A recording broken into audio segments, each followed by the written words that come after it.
Vamos a leer el pasaje, no sin antes retomar un poquito del contexto anterior. La semana pasada veíamos cómo después de la resurrección del Señor Jesucristo, Él se aparece durante un periodo de 40 días a sus discípulos y a muchos testigos. Cuando Él se aparece a ellos, surge la duda en los apóstoles, en los discípulos iniciales de Jesús acerca de: Señor, ahora que has resucitado, ahora que hemos podido ver que realmente eres tú y que has resucitado, ¿eso significa que ahora vas a restaurar el reino a Israel? Es el momento en el que ahora sí vas a ser el rey en esta tierra sobre Israel, que establezca su reino terrenal. Y la respuesta de Jesús la encontramos en Hechos 1:8. La respuesta es, desde el versículo 7, Jesús les contestó: no les corresponde a ustedes saber los tiempos en los que este reino será instaurado definitivamente. Eso es un paréntesis que yo estoy agregando. Ni las épocas que el Padre ha fijado con su propia autoridad, pero recibirán poder cuando el Espíritu Santo venga sobre ustedes. Es decir, no les corresponde a ustedes saber el tiempo en el que el reino será instaurado definitivamente, pero ustedes van a ser empoderados para algo en lo que eso sucede. Vea la segunda parte del versículo 8: y serán mis testigos en Jerusalén, en toda Judea y Samaria y hasta los confines de la tierra. Y hasta los confines de la tierra. Entonces, tenemos esta escena en donde Jesús, después de haber resucitado y de haber pasado tiempo con sus discípulos, Él les dice esto. Y previamente en Lucas 24, nosotros vimos cómo Él les dice: ahora vayan y regresen a Jerusalén y esperen ahí a que se cumpla la promesa que el Padre hizo de que el Espíritu Santo viniera sobre ustedes. Eso lo vamos a ver en Hechos 2 la próxima semana. El momento en el que el Espíritu Santo desciende, cómo desciende y qué sucede después. Pero la pregunta es: ¿y qué pasó en esos días entre la ascensión de Jesucristo, después de haber dado estas instrucciones a sus discípulos, y el día de Pentecostés, el día en que se celebraba Pentecostés y que en ese mismo día descendió el Espíritu Santo? Ahí hay que subirle. El Espíritu Santo aún no ha descendido sobre ellos. Ellos todavía ni siquiera saben cómo va a ser esto, cómo va a suceder. Pero ellos tienen estas instrucciones específicas acerca de Jesús: regresen a Jerusalén y esperen a que venga el Espíritu Santo sobre ustedes. Fíjate, ellos ya habían estado durante 3 años con Jesús, caminando con Él, viendo los milagros que Él hacía, recibiendo sus enseñanzas. Lo vieron resucitado, lo vieron ascender al cielo. Cualquiera hubiera podido decir: ya tenemos toda la información que necesitamos. Vamos ahora, ya, ¿qué esperamos? Vamos a impactar a este mundo con esta verdad. Todo el mundo tiene que enterarse de esto que acabamos de ver. Pero Jesús les dijo: vayan y esperen a que venga sobre ustedes el Espíritu Santo. Vayan y esperen a que venga sobre ustedes el Espíritu Santo. Vamos ahora sí a leer la Escritura en el versículo 12 hasta el versículo 26. Entonces los discípulos regresaron a Jerusalén desde el monte llamado de los Olivos, que está cerca de Jerusalén, camino de un día de reposo, como 1.2 kilómetros. Cuando hubieron entrado en la ciudad, subieron al aposento alto donde estaban hospedados Pedro, Juan, Jacobo, Andrés, Felipe, Tomás, Bartolomé, Mateo, Jacobo hijo de Alfeo, Simón el celote y Judas hijo de Jacobo, no el Iscariote, no el que lo negó. Todos estos estaban unánimes, entregados de continuo a la oración, junto con las mujeres y con María, la madre de Jesús, y con sus hermanos.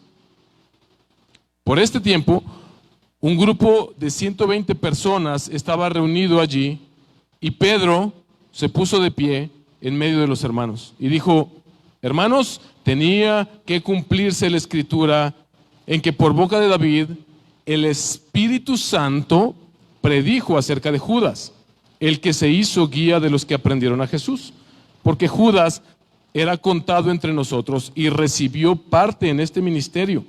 Este pues, con el precio de su terrible infamia, adquirió un terreno y cayendo de cabeza, se reventó por el medio y todas sus entrañas se derramaron.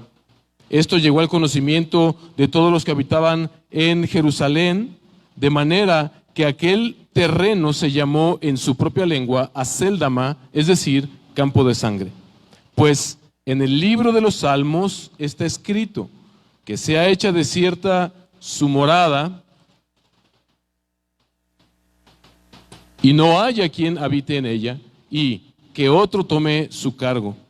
Por tanto, es necesario que de los hombres que nos han acompañado todo el tiempo que el Señor Jesús vivió entre nosotros, comenzando desde el bautismo de Juan hasta el día en que entre nosotros Jesús fue recibido arriba al cielo, uno sea constituido testigo con nosotros de su resurrección. Presentaron a dos, a José, llamado Barsabás, al que también llamaban Justo, y a Matías.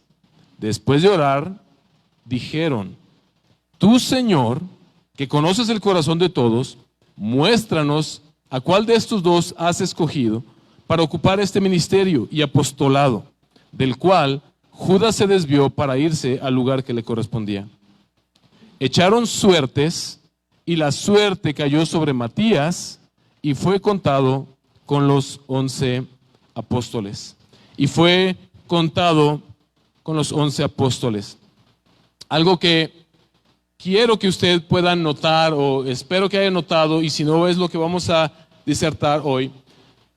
Tenemos un pasaje hermoso que nos brinda información acerca de la iglesia primitiva. Nos brinda también estos destellos de teología muy importantes que vamos a tratar de revisar. Pero también nos muestra cómo actuaba la iglesia cuando surgía un desafío o cuando había alguna decisión importante que tomar. Hay varias cosas que son importantes en este pasaje que cuando lo resaltamos podemos nosotros darnos cuenta de cómo cómo aprendemos de la iglesia primitiva, cómo tú y yo, como iglesia, podemos caminar el día de hoy. En primer lugar, la pregunta que estábamos haciendo es: ¿qué sucedió entre el tiempo en que Jesús asciende al cielo y el tiempo de la venida del Espíritu Santo? ¿Qué sucedió en ese periodo de tiempo? Y eso lo vemos en los versículos 12 al versículo 14. Del 12 al 14. Vemos en este pasaje que lo que ellos hicieron fue regresar a Jerusalén tal como Jesús les había dicho. Dice que ellos fueron a este lugar, a una casa, no sabemos cuál es, al aposento alto. No sabemos si es el mismo aposento alto donde Jesús tomó la Santa Cena con sus discípulos y les dio las últimas instrucciones. Eso no lo sabemos. Pero sí sabemos que ellos, fíjate, obedientemente, obedeciendo las instrucciones precisas de Jesús, regresan al aposento alto. Ellos ya habían visto a Jesús durante 3 años obrar milagros. Ellos ya habían caminado con Jesús, lo vieron morir, lo vieron resucitado y lo vieron ascender al cielo. Como dije hace un momento, tal vez alguien pudo haber dicho, o alguien hoy tal vez diría, pues ya es suficiente, ¿qué más podemos esperar? Pero la semana pasada veíamos la importancia de lo que Jesús les dijo: ustedes van a ser empoderados por el Espíritu Santo para llevar a cabo esta misión. Y es que, ¿sabes qué? Sin la ayuda del Espíritu Santo, tú y yo no podemos hacer nada. Ellos no hubieran podido hacer absolutamente nada. La religión cristiana es una que ha surgido de un pequeño grupo de discípulos y que ha impactado la historia entera de la humanidad. Cientos de millones de personas han sido salvadas, libradas del infierno a través del mensaje predicado, del mensaje del Evangelio, del mensaje de Jesucristo predicado por estos discípulos, por esta iglesia que nació de esta manera. ¿Cómo puede un movimiento ser tan efectivo y crecer tanto y enfrentar tanta oposición. Ninguna religión del mundo ha sufrido tanta persecución como la iglesia cristiana. Ninguna religión ha sido tan rechazada como el cristianismo. Se maneja en este mundo un lenguaje de: eres budista, qué padre, qué bueno que seas espiritual, hay que tolerar. Eres musulmán, qué bueno, hay que tolerar. Eres, no sé, lo que tú quieras. Eres cristiano, uy, no, tú eres de los persinados, tú eres de los que están en contra de esto y de aquello. ¿Tú te das cuenta? ¿Cómo pasas de este pequeño grupo de hombres y mujeres a lo que hasta el día de hoy ha sido el cristianismo? Y es solamente que nunca ha dependido de ti y de mí, nunca dependió de Pedro o de Pablo o de Juan o de ninguno de los apóstoles, nunca dependió de las capacidades humanas de cada uno de ellos. Siempre dependió del Espíritu Santo. Es Cristo quien ha edificado su iglesia. Es Cristo el pastor de esta iglesia y de cada una de las congregaciones en el mundo durante toda la historia. Es Cristo quien ha sostenido a su iglesia a través de su Espíritu Santo. Esto nos debe llenar a nosotros de un gozo, de una alegría y de un alto sentido de pertenencia. Vemos entonces que ellos regresan obedientemente a esperar lo que Jesús les prometió. Tú y yo podemos aprender mucho acerca de esto. Nosotros como iglesia estamos en un proceso de crecimiento, estamos en un proceso de transiciones, en un proceso de aprendizaje, en un proceso en el que, mira, humanamente quisiéramos hacer 1000 cosas, quisiéramos hacer tanto, quisiéramos desde ya impactar al mundo entero, pero mira, los tiempos de espera en obediencia a Cristo son mejores, porque nunca ha dependido de los planes de nosotros, sino de la voluntad de Cristo para su iglesia. Vemos que estaban todos en el aposento alto. Vemos que se nombra a 11 de los discípulos. Obviamente ya no son 12. ¿Por qué? Porque Judas se había suicidado, ¿verdad? Judas había sido, él mismo se separó del grupo al haber cometido este pecado tan grave, para lo cual, como vimos en el texto, ya estaba él destinado. Entonces vemos ahora que son 11 discípulos. Esto es importante para la segunda parte del pasaje. Pero lo otro que vemos, aparte de estar en esta espera obediente, es que ellos están unánimes. La iglesia nace en unanimidad. La iglesia continúa en unanimidad y la iglesia terminará hasta el día en que Cristo regrese en unanimidad. Nunca vemos en las Escrituras un cristianismo que se pueda vivir realmente estilo llanero solitario.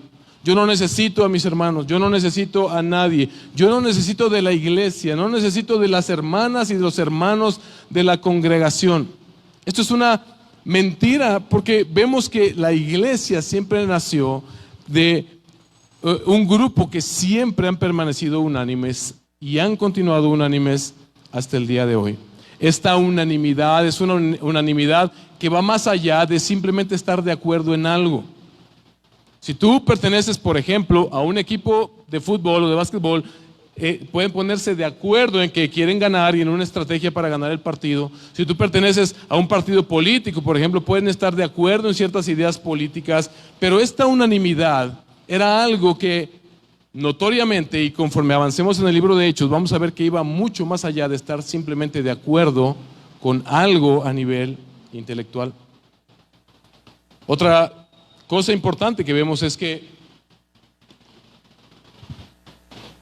estaban los apóstoles junto con las mujeres, probablemente las mujeres que fueron testigas de su resurrección, las primeras, pero hace un énfasis en María, la madre de Jesús. Muchos tratan de tildar a la iglesia cristiana de machista, de misógina, de menospreciar a la mujer. Nosotros somos una iglesia que mujeres desempeñan ministerios en esta iglesia. Ahorita no ven a nadie cantando, ninguna mujer aquí arriba, y casi puros barbones, y alguien que nos visite por primera vez pudiera pensar, ah caray, aquí hay que ser barbón para servir en la iglesia, o hay que ser hombre, o no le dan chance a las mujeres. Teníamos 2 coristas, una se fue a vivir a Puerto Vallarta y la otra se fue a Ciudad Juárez. Si alguien tiene un talento, verdaderamente el talento para cantar, no solo el sueño guajiro de cantar, sino realmente tiene el talento, vaya con Richard, dígale, Richard, creo que yo pudiera servir cantando, ya te darán unas pruebas ahí tipo la academia y puedes, si eres un miembro de la congregación, puedes servir de esta manera. Pero vemos que la iglesia siempre estuvo integrada. De hecho, en el ministerio de Jesús, algo que nosotros vimos constantemente fue la reivindicación de las mujeres en el ministerio de Jesús. Pero algo que vemos aquí es que, honestamente, yo no había meditado en esto antes. María estaba entre esas mujeres. María, la madre de Jesús, nos dice ahí específicamente. Y también estaban hermanos en la carne de Jesús. Estaba Jacobo, ve lo que dice.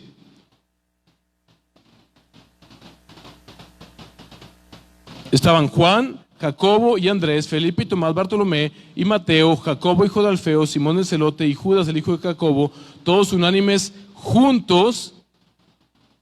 Estaban unánimes, entregados de continuo a la oración, junto con las mujeres y con María, la madre de Jesús, y con sus hermanos carnales de Jesús.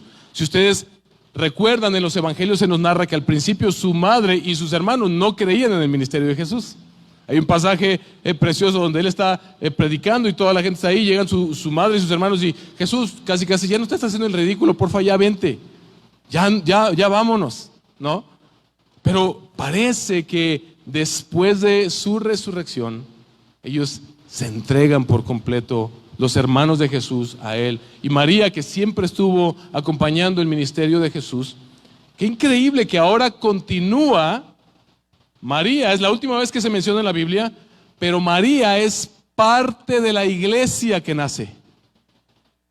María, aquí nos narra que María está con el grupo de discípulos de Jesús.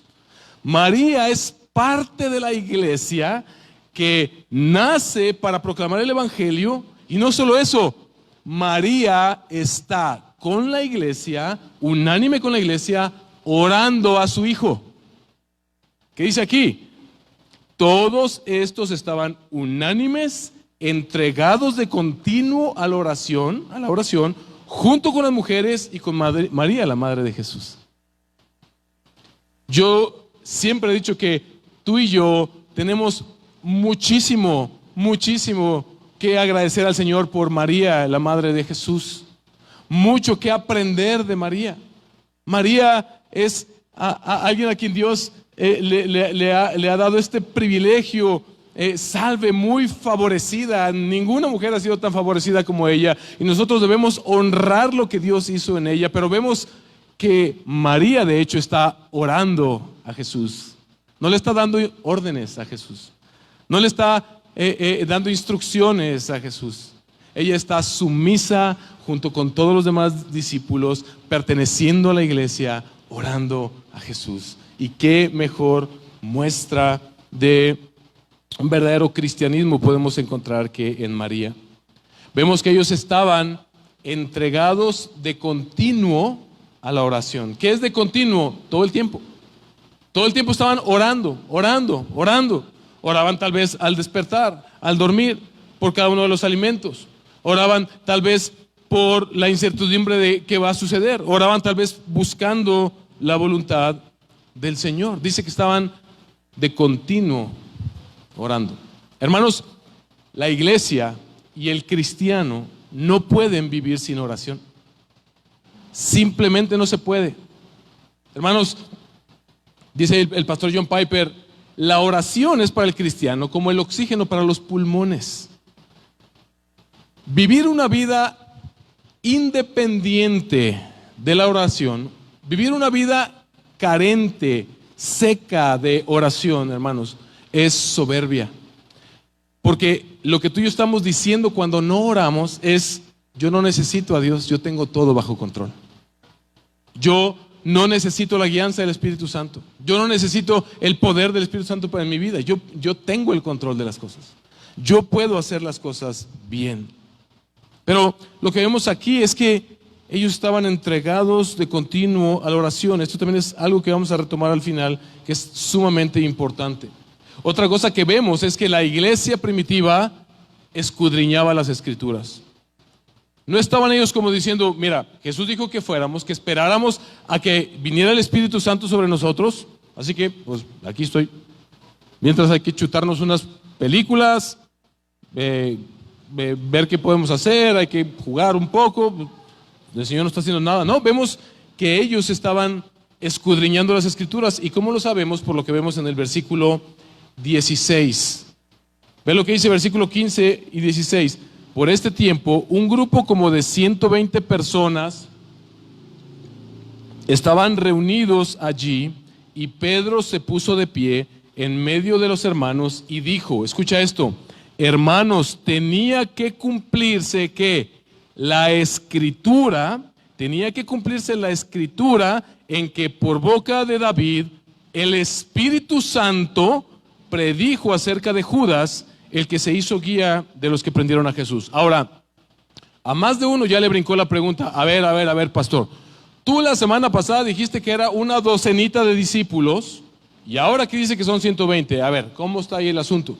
Bueno, vemos que Jesús se presenta a los 12 apóstoles, a los 12 discípulos principales, podemos llamarlo de esta manera, pero ahora aquí vemos que ya son 120. Y no solo eso, si tú lees 1 Corintios 15, versículos 3 al 6, ve lo que dice, porque yo les entregué en primer lugar lo mismo que recibí, que Cristo murió por nuestros pecados conforme a las Escrituras, que fue sepultado y que resucitó al tercer día conforme a las Escrituras, que se apareció a Cefas, o sea Pedro, y después a los 12, luego se apareció a más de 500 hermanos a la vez, la mayoría de los cuales viven, pero algunos ya duermen. A ver, son 11, son 120, son 500, ¿cuántos son? Son todos estos. Son todos estos, son los testigos de la resurrección de Jesucristo. Además de estos 11 discípulos, apóstoles de Jesús, había muchos más hermanos que habían creído. Estos 120 tal vez eran hermanos de Galilea. Si tú lees en los evangelios cómo hubo gente de Galilea que fue cautivada por el evangelio de Jesús, como también cuando Jesús envía a 70 de sus discípulos antes de ir él a Jerusalén. Lucas nos narra que él envía a estos 70 como a preparar el camino para que él llegue. No quiere decir que no hubiera más gente que hubiera creído en Jesús, sino que parece que aquí se empieza a hacer una distinción entre los apóstoles y los demás discípulos. Estos apóstoles son aquellos que recibieron esta revelación especial de Jesús. Tú puedes recordar cómo él predicaba, por ejemplo, las parábolas, y se daba cuenta que muchos no entendían, y él separaba a los 12 y les decía, mira, este es el efecto de las parábolas, que unos entiendan y otros no entiendan. Así está, así es como funcionan las parábolas, pero ustedes necesito que las entiendan. Y les explicaba nuevamente las parábolas. Son con los que él se apartaba a orar, son los que lo acompañaban durante todo su viaje ministerial. Entonces parece que aquí comienza a hacerse una distinción sobre los apóstoles. Si tú lees el libro de Apocalipsis, vemos que al final este número 12 tiene un tremendo significado, porque nos dice cómo esta ciudad, la Nueva Jerusalén, conformada por la iglesia de Jesús, cuando es establecida finalmente, está sustentada sobre la doctrina de los 12 apóstoles. Entonces vemos que hay todo un significado en el Antiguo Testamento. Yo te voy a explicar también esto que significaba. Pero entonces vemos que estos apóstoles son aquellos en quienes Jesús invirtió este tiempo especial y a quienes Él los consideró sus emisarios, ¿verdad? A quien les dio autoridad. Si tú lees Mateo capítulo 10, versículo 40, a estos 12, Él les dijo, el que los recibe a ustedes, me recibe a mí, y el que me recibe a mí, recibe al que me envió. Parece que efectivamente Jesús les da esta autoridad, esta distinción especial a estos apóstoles. Y también el mismo pasaje nos lo confirma, porque Pedro se levanta en medio de estos 120 y toma una posición autoritativa hasta cierto punto, en la que él dice: hermanos, la Biblia dice esto. Y no vemos a nadie refutando: bueno, ¿y por qué Pedro? ¿Por qué él? Si yo también sé, si yo también vi a Jesús, si yo también eso, si yo también aquello. Vemos que la iglesia de hecho respalda a Pedro, ¿verdad? Vemos que hay una aceptación. ¿Recuerdan ustedes cuando Jesús resucita y pasa este tiempo especial con Pedro y Jesús le dice: Pedro, ¿me amas? Y Pedro dice: sí, Señor, te amo, apacienta mis ovejas. Pedro, ¿de verdad me amas? Y, Señor, tú sabes que te amo, apacienta mis ovejas. Pedro, ¿me amas, Señor? Es la tercera vez que me lo preguntas. Tú sabes que te amo, apacienta mis ovejas. Vemos que Jesús estaba preparando a su iglesia. Mira, Cristo siempre ha sostenido a su iglesia, aún en el tiempo en el que la iglesia aún no había sido empoderada con el Espíritu Santo de la manera que va a suceder, como cuando lo veamos la próxima semana en Hechos 2. Esto no quiere decir que el Espíritu de Jesús no estaba sobre ellos. Es decir, lo que quiero decir es que Jesús mismo estuvo al pendiente, al cuidado de su iglesia desde el principio. Tú y yo podemos recordar también cuando Pedro exclama, cuando Jesús les dice a sus discípulos: ¿y ustedes quiénes dicen que yo soy yo? Y Pedro dice: tú eres el Cristo, el Hijo del Dios viviente. Y Jesús le dice: esto no te lo reveló carne ni sangre, sino mi Padre que está en el cielo. De la misma manera, Jesús había preparado a Pedro para que en este momento él se levantara y hablara acerca de estas verdades. Este era un paréntesis para aclarar por qué 12, por qué 120, por qué 500. Pero ahora regresamos al punto de que la iglesia estaban en obediencia, en una espera obediente, unánimes juntos, en oración, y también estaban escudriñando las Escrituras. ¿Cómo lo sabemos? Por lo que sucede a continuación. En esos primeros días la iglesia estaba escudriñando las Escrituras. Así nació la iglesia, dependiente de lo que está escrito en su palabra. Por eso tú y yo hoy buscamos ser una iglesia bíblica, que depende de lo que está escrito. No necesitamos revelación nueva, maravillosa, etcétera. Es solo lo que está escrito lo que tú y yo necesitamos. De hecho, fue Jesús quien se los dijo. Lucas 24, del 44 al 48, lo vimos hace 2 semanas. Después Jesús les dijo: esto es lo que yo decía cuando todavía estaba con ustedes, que era necesario que se cumpliera todo lo que sobre mí está escrito en la ley de Moisés, en los profetas y en ¿dónde? Y en los salmos. Entonces les abrió la mente para que comprendieran que las Escrituras, y les dijo: así está escrito, que el Cristo padecerá y resucitará de entre los muertos al tercer día, y que en su nombre se predicará el arrepentimiento para el perdón de los pecados de todas las naciones, comenzando desde Jerusalén. Ustedes son testigos de estas cosas. Después de que Jesús asciende al cielo, los testigos regresaron al aposento alto, estaban unánimes, estaban en oración y estaban escudriñando las Escrituras para ver si Dios les revelaba algo acerca de lo que había acontecido con Judas. ¿Ves que Jesús les dijo era necesario que se cumpliera todo lo que de mí estaba escrito? Y ahora Pedro, inspirado por Dios, parece que encuentra algo precisamente en los Salmos. Y aquí es donde surge un conflicto. ¿Quién va a tomar el lugar de Judas? ¿Quién va a tomar el lugar de Judas? Hermano, hermana, la iglesia siempre va a enfrentar momentos cruciales en los que hay que tomar decisiones. A veces serán dificultades, a veces serán momentos en los que simplemente hay que tomar una decisión que lleve a la iglesia a crecer, a caminar, a tomar decisiones duras, difíciles, de todo tipo, de toda índole. Y aquí la iglesia se topa con un conflicto. ¿Quién va a tomar el lugar de Judas? ¿Por qué? ¿Por qué alguien debe tomar el lugar de Judas? Como dije hace un momento, vemos que este número 12 tiene un gran significado en toda la Escritura. En el Antiguo Testamento vemos que Dios levanta de su pueblo, o más bien forma su pueblo a través de 12 tribus. Y Jesús elige a 12 discípulos. Entonces cuando Jesús inicia su ministerio con estos 12 discípulos, hay gente judíos que inmediatamente hicieron este vínculo, 12 tribus, 12 discípulos, y como mencioné hace un momento, Apocalipsis nos narra cómo, de hecho, tú y yo estamos fundados sobre la base apostólica, sobre la enseñanza y la doctrina apostólica.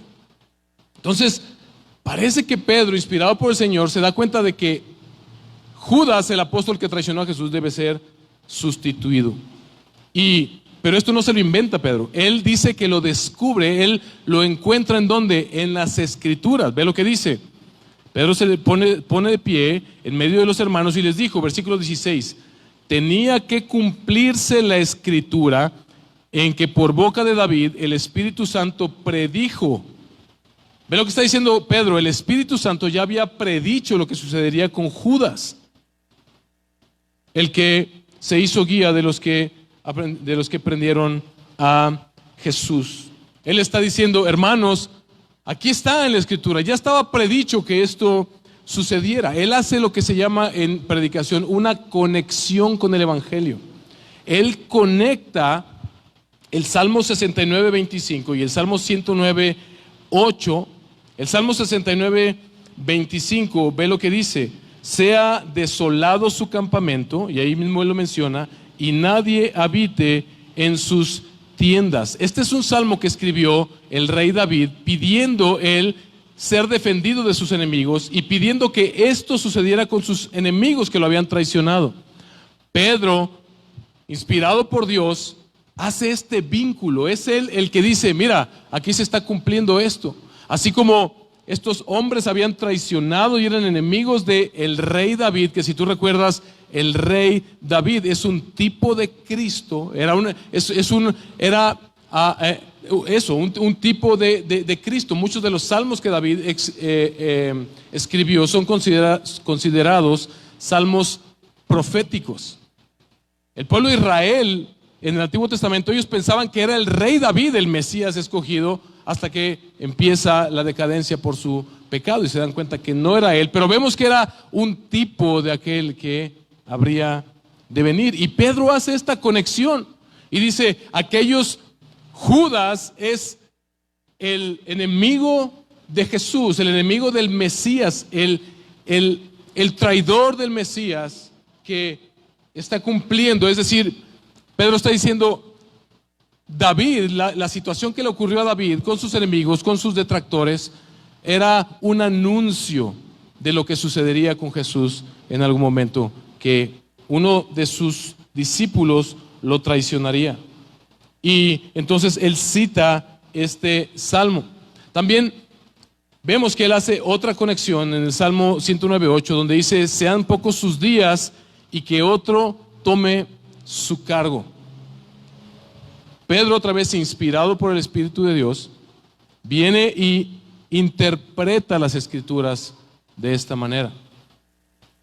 ¿Te das cuenta que nunca la iglesia, nunca los apóstoles, nunca Jesús mismo tomó decisiones basadas en circunstancias, en planes que él tuviera, en ideas que se le ocurrieran durante su caminar, sino que siempre todo es basado en las Escrituras?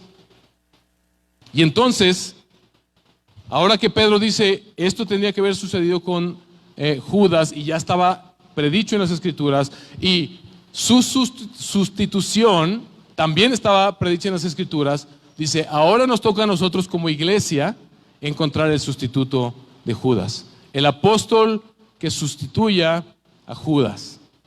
¿Cómo le haces para escoger un apóstol? ¿Cómo le haces para escoger un apóstol? ¿Quién escogió a sus discípulos? ¿Quién escogió a los apóstoles? Jesús. ¿Quién de este grupo se hubiera atrevido a decir, pues ahora yo los voy a escoger? Ahora yo los voy a nombrar. Tal vez Pedro con esta autoridad hubiera podido decir, pues a mí el que mejor me cae es José. O sea, porque aparte es justo. O sea, todos somos testigos de que él es conocido como justo. Matías me cae más o menos, pero no le veo mucho potencial porque como que no predica muy bien todavía. Pero vemos que nadie se toma esa atribución. Ahora, la pregunta de ese momento y la pregunta para ti, para mí, ¿quién puede ser un apóstol verdaderamente? ¿Quién puede ser un apóstol de Jesucristo? Ve lo que dice, versículos 21 al versículo 22. Por tanto, es necesario que los hombres que nos han acompañado es necesario que de los hombres que nos han acompañado todo el tiempo que el Señor Jesús vivió entre nosotros, comenzando desde el bautismo de Juan hasta el día en que entre nosotros Jesús fue recibido arriba al cielo, uno sea constituido testigo con nosotros de su resurrección. ¿Cuáles son las características con las que debe cumplir alguien que pueda nombrarse apóstol? Porque el día de hoy hay una apostolitis loca por todos lados. Gente autonombrándose apóstoles. Pero la Biblia nos deja muy claro quién puede ser un apóstol. En primer lugar, debía ser alguien que hubiera caminado con este grupo de discípulos con Jesús durante sus 3 años de ministerio. Este es el primer requisito. Entonces, cuando tú veas alguien que se autoproclama apóstol, vale la primera pregunta: oye, ¿cuántos años tienes? Has de tener como 2030, una cosa así, ¿no? O 2040. Porque la palabra de Dios nos muestra que debía ser alguien que hubiera caminado con Jesús durante sus 3 años de ministerio. ¿Ok? Ese es el primer requisito, desde que él fue bautizado hasta que ascendió. El segundo era que tenía que ser un testigo ocular, alguien que hubiera visto al Cristo resucitado, alguien que hubiera visto a Jesús resucitado. Segundo requisito, pregúntale al apóstol: ¿cuándo viste a Jesús resucitado? Tercero, vemos aquí, y obviamente ver a Cristo resucitado incluye su ascensión. Tendría que haber visto a Jesús ascender al cielo. Pero el tercero y más importante, tenía que haber sido elegido por Jesús. Tenía que haber sido elegido por Jesús. ¿Esto es un conflicto en este pasaje? No. En pocas palabras, tenía que ser un testigo confiable. Fíjate, los discípulos están asumiendo este rol en el que ellos están diciendo: alguien tiene que suplirlo, pero ellos dicen: no queremos engañar al mundo. Hablábamos la semana pasada y antepasada de estas teorías conspiranoicas en contra de la resurrección de Jesucristo, pero vemos que ellos asumen la responsabilidad de que tenía que ser un testigo confiable, alguien que representara lo que realmente los discípulos debieran ser. Y vemos que la iglesia entonces lo que empieza a hacer es a basarse en lo que Jesús les mostró durante su caminar con ellos, cómo Él los escogió y los requisitos que deberían tener. En ese momento la iglesia toma una buena decisión al establecer requisitos basados en lo que ellos vieron y escucharon de Jesús, en lo que Jesús les había revelado. La iglesia no empieza a especular, se basa en lo revelado. Se basa en lo revelado en las Escrituras y se basa en lo revelado por Jesús. Y muy sencillamente, el grupo de 120, se vuelven 2. Solamente 2 cumplían con este requisito. Presentan a José y presentan a Matías. Presentan a José y presentan a Matías. Ahora, voy a hacer otro paréntesis. ¿Por qué surge la controversia? ¿Y el apóstol Pablo? Porque él sí. Él no caminó los 3 años con Jesús. Él no fue testigo de su ascensión. Pero él sí fue testigo de la resurrección de Jesús, porque Jesús mismo se le presentó a él. En el camino a Damasco, lo vamos a ver más adelante, Jesús se presenta a él y Jesús lo llama a ser uno de sus discípulos, de sus apóstoles.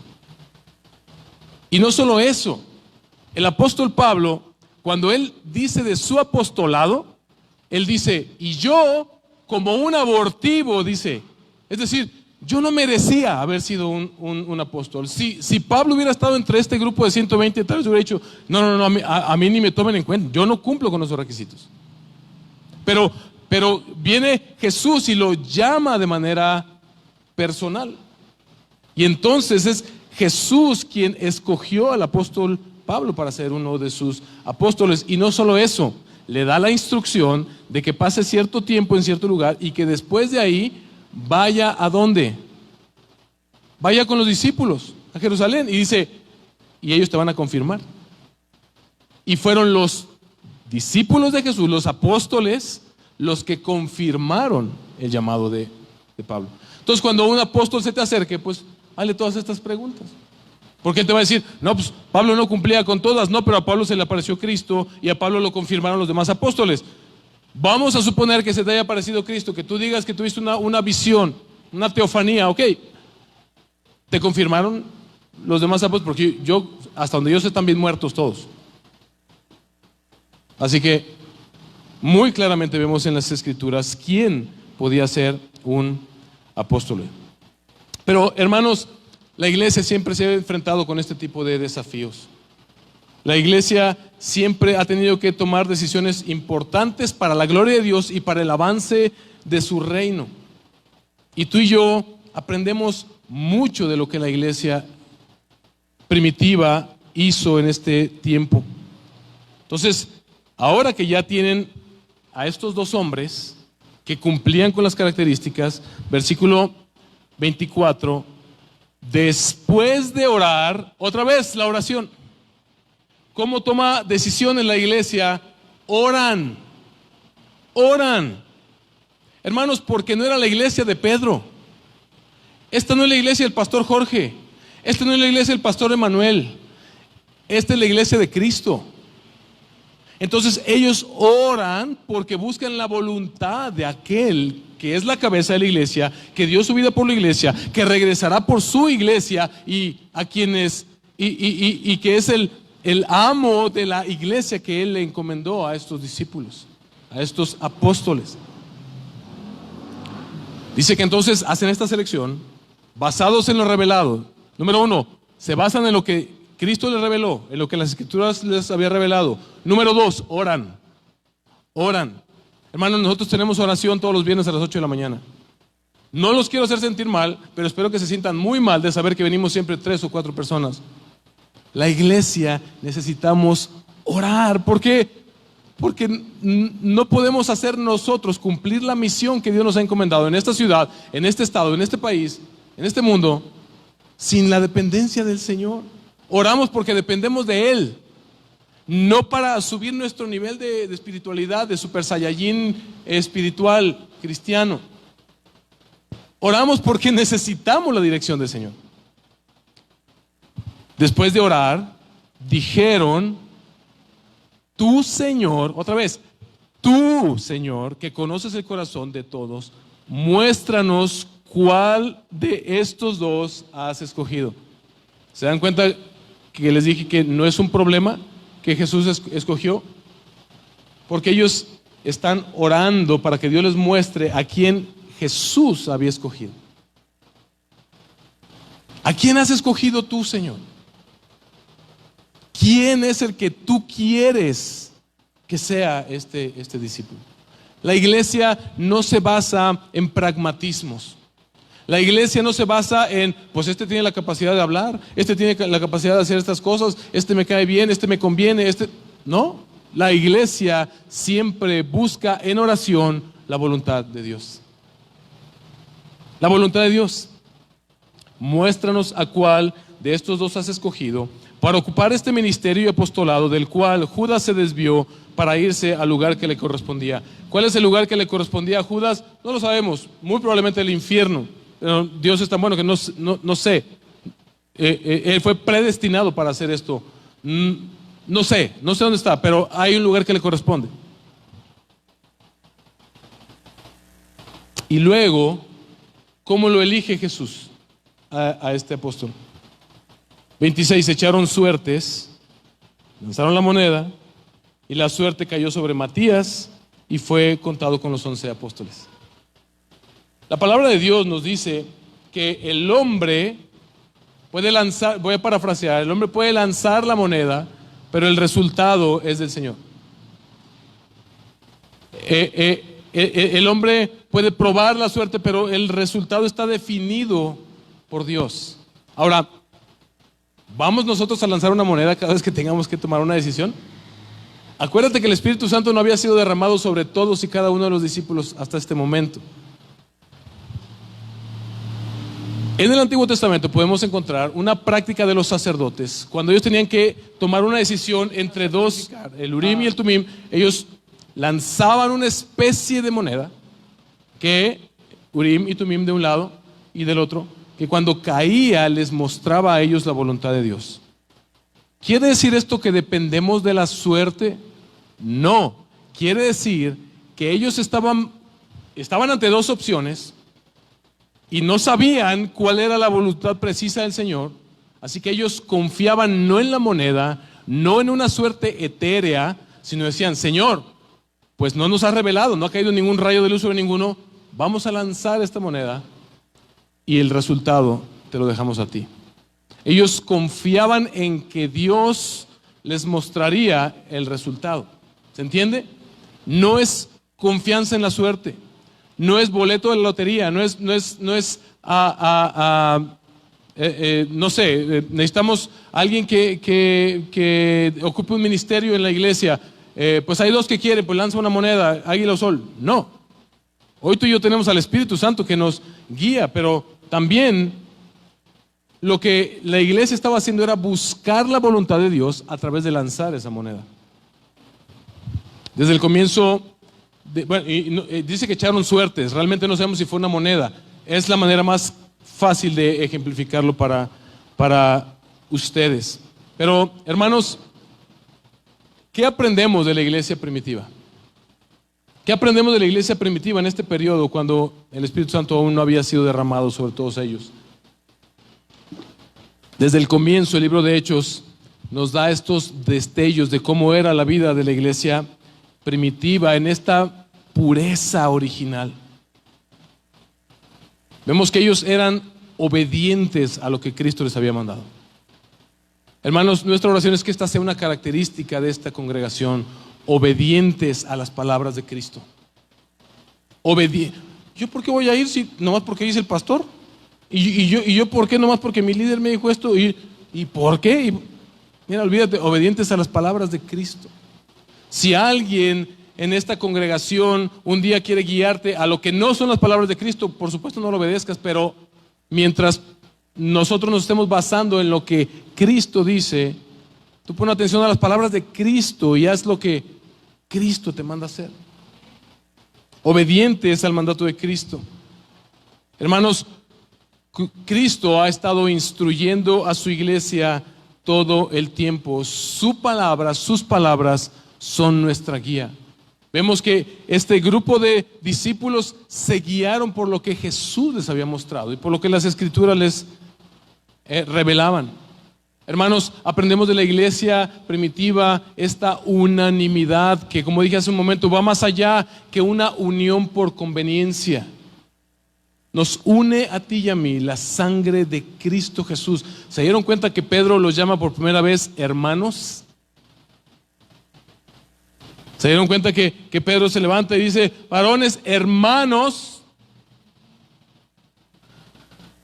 Porque la unidad de la iglesia no está basada en tus preferencias o en mis preferencias, en tu partido político o en mi partido político, en el equipo al que le vas y el equipo al que no le vas, en cuánto dinero tienes tú, cuánto dinero tengo yo, en qué grado de estudio tienes tú, qué grado de estudio tengo yo. Mira, la locura de la iglesia, conforme vamos a ir viendo en el libro de Hechos, es que Dios conforma su iglesia con personas que este mundo no comprende. De toda lengua, tribu, nación, raza, estatus social, como si eso fuera algo que debiera existir. Unánimes. Hermano, aprendemos de la iglesia primitiva que ellos estaban entregados a la oración. Entregados a la oración. Imagínate a María, la madre de Jesús, orando fervientemente con la iglesia. Pero imagínatela también así como que, ay, ya son Con este ya son 8 viernes que no voy a la oración. No, ahora sí voy a ir, porque si no van a decir que... No, estaban entregados a la oración. Y no te sientas mal si no has venido los viernes, y si no quieres venir, no vengas, pero que tu vida se caracteriza por ser entregados a la oración. ¿Te has dado cuenta que aquí oramos para comenzar la reunión, oramos para predicar la palabra, oramos cuando terminamos, oramos por los diezmos, oramos por los niños, oramos, porque todo depende de Él, porque buscamos la voluntad de Él. Aprendemos de la iglesia primitiva a permanecer escudriñando las Escrituras para buscar la voluntad de Dios para esta congregación, para tu vida y para mi vida. Tú tienes decisiones importantes que tomar. Aquí tienes una pauta para cómo puedes tomar estas decisiones. ¿Qué trabajo tomar? ¿En qué ciudad vivir? ¿Con quién casarte? ¿Qué carrera estudiar? Aquí tienes una pauta. Ve y busca, número 1, lo revelado de Dios. Busca la voluntad de Dios en su palabra. Después, ora al Señor para buscar su voluntad para tu vida. Y hoy tú y yo ya no tenemos que lanzar una moneda, porque el Espíritu Santo, si estás en Cristo, si te has arrepentido de tus pecados y le has dado a Cristo tu vida como tu Señor y tu Salvador, entonces el Espíritu Santo ahora habita en ti y el Espíritu Santo te guiará. Y cuando llegues a una bifurcación, toma la decisión más sabia posible y confía en el Señor. Porque el punto de la moneda no era la moneda, sino que ellos confiaban en el resultado que el Señor les daría. Tú puedes tomar decisiones de esta manera. Sí, pero aquí ya llegué, voy para Yuriria, voy para Salvatierra. En base a tu sabiduría, a lo revelado, a lo que has orado, toma una decisión. El Señor, si estás buscando su voluntad, el Señor te va a respaldar. Vemos a la iglesia primitiva sumisos a la autoridad apostólica. Aprendemos de la iglesia primitiva a estar sumisos a la voluntad, a la autoridad apostólica. Tú tienes que estar sometido a la autoridad apostólica. ¿Soy apóstol? ¿El pastor Jorge es apóstol? ¿Por qué dudan? ¿No quedó claro que no hay apóstoles el día de hoy? No. Toda la iglesia está sometida a la doctrina apostólica. Tú y yo estamos sometidos a lo que el Espíritu Santo escribió a través de estos apóstoles en este libro. Por lo tanto, tú y yo nos sometemos sumisamente a la voluntad de Dios expresada en esta autoridad apostólica. Aprendemos de la iglesia primitiva, hermanos, a anhelar la voluntad de Dios para nuestras vidas y para su iglesia. Ellos no anhelaban que se cumplieran sus caprichos, ellos anhelaban que se cumpliera la voluntad del Señor. Esto debemos tener en mente nosotros, hermanos, mientras buscamos tú y yo edificar la iglesia de Cristo el día de hoy. Finalmente, ¿cómo vas a tomar decisiones tú en la vida? Ya lo hemos visto. Vea la palabra de Dios. ¿Por qué en esta iglesia insistimos tanto en que leas tu Biblia, que vengas a discipulados, que memorices la palabra de Dios? ¿Porque queremos que seas un nerd cristiano? No, porque lo necesitas. Porque somos neófitos, porque no sabemos tomar decisiones, porque no sabemos ni siquiera para qué existimos, ni quiénes somos. Y aquí está revelado. Y esa revelación te va a dar sabiduría para vivir esta vida conforme a la voluntad de Dios. Y para cuando te enfrentes a lo no revelado de Dios, regresas a las Escrituras, ves lo que dice la palabra de Dios al respecto y después oras por la voluntad de Dios. No oras para, Señor, que esto se cumpla, yo lo declaro, yo lo decreto porque esas vacaciones en Europa por 3 meses y ¿quién se las puede dar? O sea, ni Obama. No, Obama sí. Pero a lo que me refiero es que cuando tú y yo nos alineamos en oración a la voluntad de Dios, el Señor responde. Cuando queremos que sean nuestros caprichos los que se cumplen, tal vez el Señor también responde, pero de maneras en las que tal vez vamos a topar con pared muchas veces. Pónganse de pie.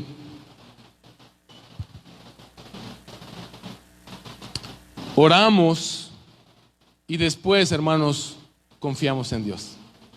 Confiamos en Dios. Si tenías que ir para Yuriria y llegaste para Salvatierra, mira, allá adelantito hay un tronque, ahí te vas a poder regresar. Y el Señor te va a guiar y el Señor te va a llevar a buen puerto. Hermanos, Cristo cuida de su iglesia y lo vemos desde el principio. Él, hermanos, responde la oración de su iglesia cuando su iglesia busca su voluntad. Lo mismo va a hacer contigo si tú buscas primeramente el reino de Dios y su justicia. Señor, te